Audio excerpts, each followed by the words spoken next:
धनबाद के डांगी बरवाडी निवासी नेपाल महतो की हीरो स्टील गेट स्थित हीरो शोरूम में संदिग्ध परिस्थितियों में मौत हो गई है।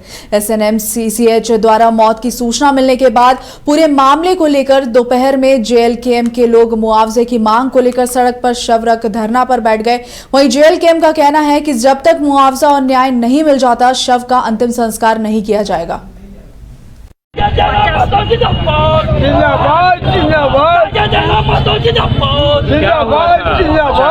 कब आप लोगों को कब पता चला कि आपके पिताजी की तबीयत खराब है? हम लोग को तो 9:30 बजे के पता चला। 9 बजे को। 9 बजे रात को या सुबह? सुबह।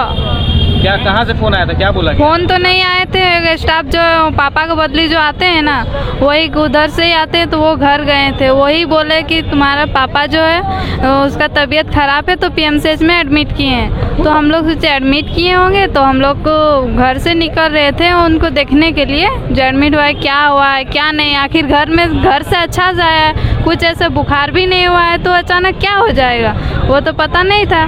तो हम लोग घर से निकलते वहाँ का PMCH से कॉल आया जो वो अब नहीं रहे। तो क्या यहाँ का स्टाफ जो है जो जब तबीयत खराब हो तो घर में ना डायरेक्ट बोलना चाहिए, कॉल करना चाहिए। वहाँ PMCH में क्या है, हम लोग जहाँ एडमिट करते हैं प्राइवेट में करते हैं या और कुछ कहाँ ही तो लिखते हैं, लेकिन यहाँ से कुछ नहीं। हम लोग को डायरेक्ट पता चला जब उनका देहांत हो गया, तब पता चला। जब कारण यहाँ बता रहे हैं जो उसका सांस जो है ना गड़ गया, और वहाँ PMCH में जो है ना हम लोग वहाँ गए हैं तो वहाँ से ना एक जो ये होता है फाइल वगैरह में नाम होना चाहिए ना, जो इसका ये है वो है, वहाँ फाइल में नाम ही नहीं है नेपाल महतो।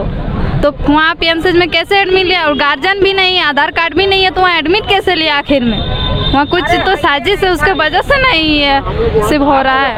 तो जानकारी दिया गया अस्पताल प्रबंधन के द्वारा दिया गया कि शोरूम प्रबंधक के द्वारा दिया गया? शोरूम प्रबंधक के द्वारा नहीं है, ये कर्मचारी जो है काम करते हैं, उनका टाइमिंग था उतना बजे, पापा के बदले उसका आना टाइम था तो वही घर पहुँचे थे। यहाँ बात हुई दोबारा जब पापा से तो बात नहीं। यहाँ पे काम आपके पिताजी अभी तो आए थे, कौन आए थे अभी जो मालिक के द्वारा भेजा गया था आदमी था, वो आए थे, बातचीत हुआ उन लोग से। आगे क्या कुछ मांग है, न्याय चाहिए। हम लोग को लिए कुछ तो है, हम लोग पढ़ेंगे कैसे, यही कैसे करेंगे? हम लोग लड़की कहाँ जाएंगे कमाने के लिए? वही तक ही था। घर पे कौन? हम लोग 2 बहन है, 1 भाई है और मम्मी है। भाई हमसे छोटा है 13। बेबी कुमारी। पूरे प्रकरण को लेकर जो है JLKM का परिवार सुबह से बैठा हुआ है, आगे आप लोग क्या कुछ? देखिए, जब तक नहीं उचित फैसला होती है तब तक JLKM परिवार इनके साथ है, और जब तक नहीं इसको पूर्ण रूप से इन पर विचार विमर्श होकर के इनके साथ एक उचित अगर कुछ मान के चलिए उचित अगर मुआवजा या उचित न्याय नहीं होता है तब तक इनके साथ JLKM परिवार था, है और रहेगा। उचित मुआवजा उनके जो सहमति बनती है उनके साथ सहमति बननी चाहिए, सहमति बनेगी उसके साथ JLKM परिवार है। देखिए, उनको स्थिति परिस्थिति को देखते हुए घर के मुखिया, घर के कमाने खाने वाला एक ही व्यक्ति थे, उनको देखते हुए अगर उचित मुआवजा के साथ उनसे अगर वार्ता हो जाती है तो इन पे सहमति बनेगी, अन्यथा पूरे JLKM परिवार उनके साथ हैं और रहेंगे। JLKM परिवार जो है पीड़ित परिवार के साथ धरने पर बैठा हुआ है, क्या कुछ आगे की रणनीति आप बता रहे हैं? देखिए, रणनीति तो हम लोग का साफ है, इसमें कोई रणनीति बनाने की नहीं है। जब जो पीड़ित परिवार की जो मांग है, जब तक वो मांग नहीं मिलता है तब तक हम लोग यहाँ बैठे रहेंगे और न्याय दिला के यहाँ से उठेंगे। बड़ा ताजुब होता है और बड़ा आश्चर्य होता है। ये बगल में जो आप देख रहे हैं जो मंदिर है, सुनने में आ रहा है कि यही जो ये शोरूम के जो मालिक है उस पर वो मंदिर पे जो है 30 लाख रुपया दान किए हैं, लेकिन उसी का 15 साल से कार्यरत एक कर्मचारी उनका जो है डेथ कर जाता है और वो आके बोलते हैं कि 1 लाख रुपया हम लोग मुआवजा देंगे। मतलब ये बड़ा ताजुब और बड़ा शर्म की बात है। और दूसरी सबसे बड़ी बात ये है कि जो शोरूम के इसके 2 मालिक है, कोई जो है BJP पार्टी से बिलोंग करते हैं और कोई जो है JMM पार्टी से बिलोंग करते हैं। ये जो है एक पार्टी से जब बिलोंग करते हैं, ये जो है प्रतिनिधित्व करते हैं, जनता का प्रतिनिधित्व करते हैं। तो मैं आपके चैनल के माध्यम से मैं उन दोनों से मेरा ये सवाल है कि आपके जो शोरूम में जो कार्यरत कर्मचारी है आप उसको मुआवजा देने में जो है आनाकानी कर रहे हैं, 1 लाख उसका मुआवजा आंक रहे हैं, तो आप क्या जो है, आप क्या जनता की सेवा करेंगे, आप क्या जो है पार्टी को आगे ले जाएंगे? मतलब आपका मंशा और क्या पार्टी की मंशा मतलब क्या यही है कि मतलब जो गरीब हैं, शोषित वर्ग के जो लोग हैं उनको बस जो है कीड़ा मकोड़ा ही समझते हैं क्या आप लोग? 1 लाख रुपया मुआवजा, एक अगर बकरी मर जाता है तो जो है वहाँ पे जो है कितना मुआवजा मिल जाता है, लेकिन यहाँ पे एक इंसान मरा है जो 15 साल आपके यहाँ पे काम किए हैं, तो एक उचित मुआवजा मिलना चाहिए। और परिवारजनों की मांग कोई ज़्यादा नहीं है। परिवार आमतौर पे जहाँ भी अधिकतर देखे होंगे जो घटना घटित होती है तो वहाँ पे एक छोटा सा कोल भट्टा होता है, वहाँ जो है 15 से 20 लाख मुआवजा दिया जाता है। शोरूम के मालिक से आप लोगों की बातचीत हुई, क्यों सूचना क्यों नहीं दी गई? मान लीजिए तबियत उनकी खराब या जो भी हुआ, सूचना क्यों नहीं दिया गया परिवार को? यही तो बड़ा दुख की बात है कि मतलब अभी तो जैसे सुनने में आया है कि यहाँ जितने भी सीसीटीवी कैमरे लगे हुए थे शोरूम में, सब जो है कैमरे को हटा दिया गया है। और सबसे बड़ा ताजुब की बात, आप लोगों ने भी कभी सुना है कि पोस्टमार्टम होने के बाद जो है बॉडी को नहीं दिया जाता है, प्रशासन वहाँ पे आ जाता है, पूरा धनबाद जिला का जो है फोर्स को वहाँ पे डाल दिया जाता है, उसके बाद शव को दिया जाता है। तो कहीं ना कहीं लगता है कि जो है कुछ तो गड़बड़ है, इसी वजह से इस तरह के ये लोग जो है कर रहे हैं। आशीष कुमार महतो, जेल कैंप केंद्रीय उपाध्यक्ष। देखिए दुखद घटना है। जैसे हम लोग को समाज मैसेज मिला फ़ोन से, ऐसी बात है कि पीएम गुरु कृपा में Nepal Mahato security guard night duty कर रहे हैं। उनका परिवार, अगर उनका तबीयत ही ख़राब था तो जब प्रबंध उनका स्टाफ बोला कि आप आराम कीजिए तो उसके घर वालों को क्यों नहीं सूचना दिए? सवाल तो यहाँ होता ना कि अगर तबीयत खराब है तब सवाल क्यों आप उस घर में सूचना क्यों दे? आपके यहाँ से लेके 10 कदम में PMCH है, 10 कदम में बड़ा प्राइवेट हॉस्पिटल है, लेकिन आप वहाँ लेके नहीं गए। आप उसको इंतजार कर रहे थे कि नेपाल महतो मर जाएंगे, उसके परिजन को सूचना देंगे और बॉडी घर भेज देंगे। प्रबंध का तो यही चाहते कि भाई मर जाए लेबर, लेकिन खटो यहाँ पे, नाइट ड्यूटी करो। आप बीमार है जय जिंदा, हमको कोई मतलब नहीं, आप मरते दम तक रहिए।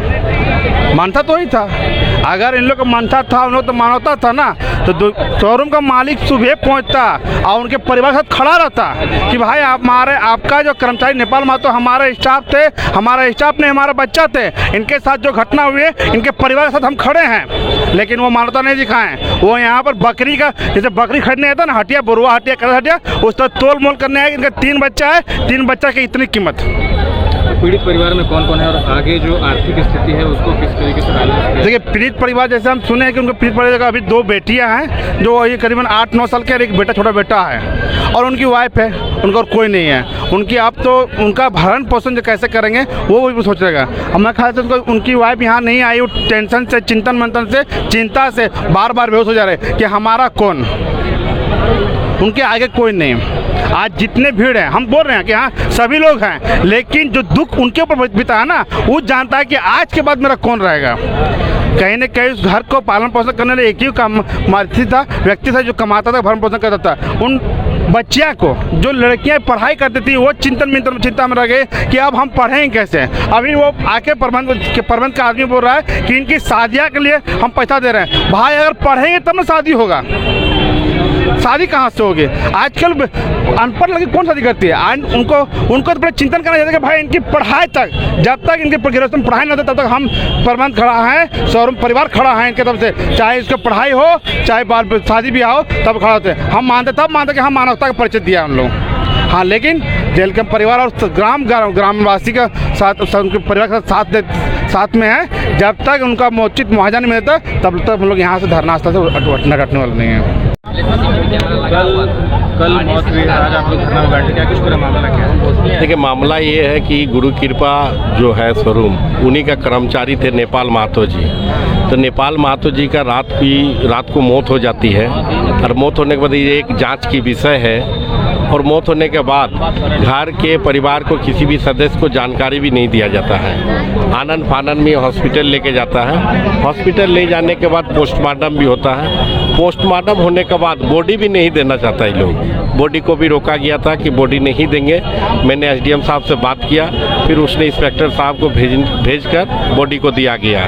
तो एक बहुत ही निंदनीय घटना है कि एक कर्मचारी, जब उनके ही कर्मचारी की मौत होती है और उस पीड़ित परिवार को न नियोजन न मुआवजा कुछ नहीं दिया जाता है, तो निश्चित तौर पर शोरूम के मालिक का एक हिटलर शाही चल रहा है। इसीलिए आज पूरे जेल कैंप परिवार उस पीड़ित परिवार के साथ खड़े हैं। जब तक उसको मुआवजा नहीं मिलेगा, उचित न्याय नहीं मिलेगा, तब तक हम लोग यहाँ धरना से उठने वाले नहीं हैं।